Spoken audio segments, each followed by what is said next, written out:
Welcome, Slayers, to another episode of Dark Times Debriefed, your behind-the-scenes look at how the ultimate Brawler Royale is being built.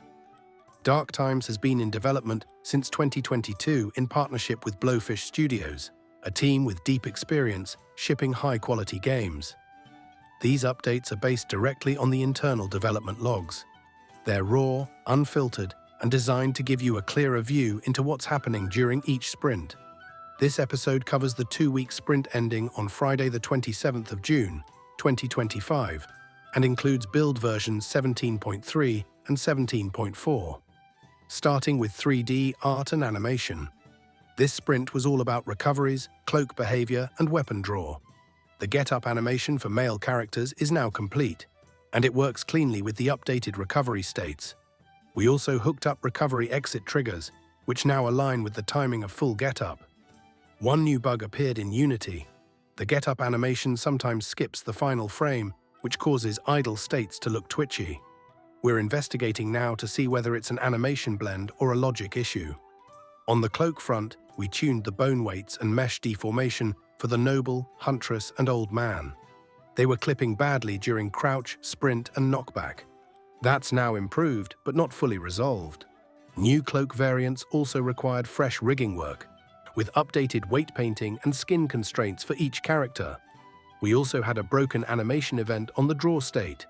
When going from idle to weapon equip, the blend was skipping, which looked jarring. That's been patched. The win this sprint? Recoveries now animate fluidly, and the cloaks behave more naturally during movement. The blocker. The noble cloak still clips during crouch and movement transitions, and get-up animations sometimes skip the idle pose. The platform engineering team was focused on client stability and back-end alignment. We started by investigating login issues. Some players couldn't get past the connecting screen. This was traced to token expiry mismatches between the launcher and back-end. We now log token lifetimes more clearly and auto-reissue before expiry. Then we tackled Discord-rich presence. The presence event wasn't firing correctly. Players would appear offline or not in a match. This was due to a Unity event being destroyed before presence initialized. That's now fixed with a delayed coroutine.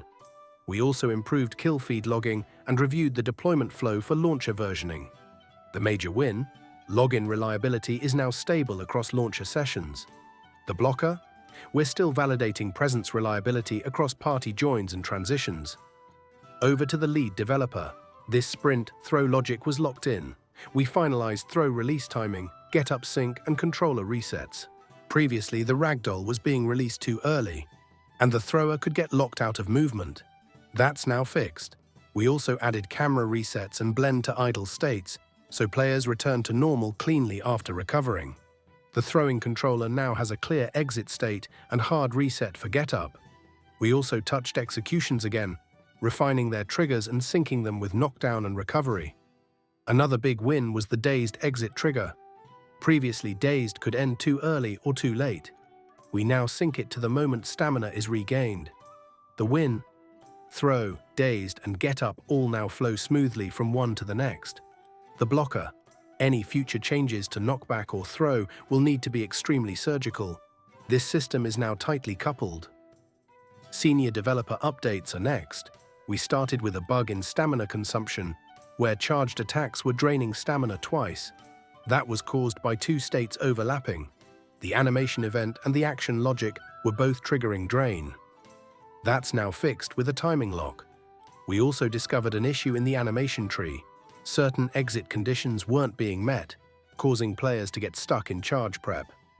That's now patched. Charged attacks should now correctly lock stamina only once and release properly. Then we tackled a long-standing zombie bug. Zombies were still triggering attack animations late, especially in close quarters. That's now reworked to use predictive hits. We also added directional awareness, so zombies don't miss when attacking from the side. Lastly, we discovered a rare crash tied to Unity's server RPC system. If a remote player triggered 2 attacks in rapid succession, the event queue could overflow. That's now mitigated with a new call cooldown. The win this sprint, charged attacks, stamina drain, and zombie hits are now stable. The blocker, the Unity RPC queue is still fragile. It'll need refactoring soon. QA tested both builds this sprint. In 17.3, we confirmed fixes for Noble and Huntress cloaks, draw states, idle pose skipping, and dazed exit timing. But we also discovered new problems. Throwing from mid-air still breaks. Players can freeze if released while falling. Cloaks clip through shields when drawn, and weapon parenting is still off for the left hand, especially for Mammoth and Huntress. In 17.4, retesting confirmed improved throw-to-get-up flow and consistent dazed exits. But new issues emerged, including broken transitions when switching weapons while moving.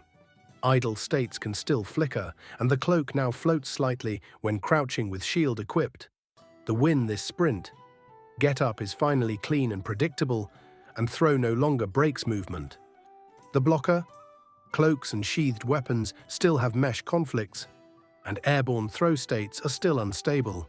Overall, this sprint delivered progress across recovery transitions, throw timing, cloak rigging, stamina logic, zombie AI, and launcher login stability.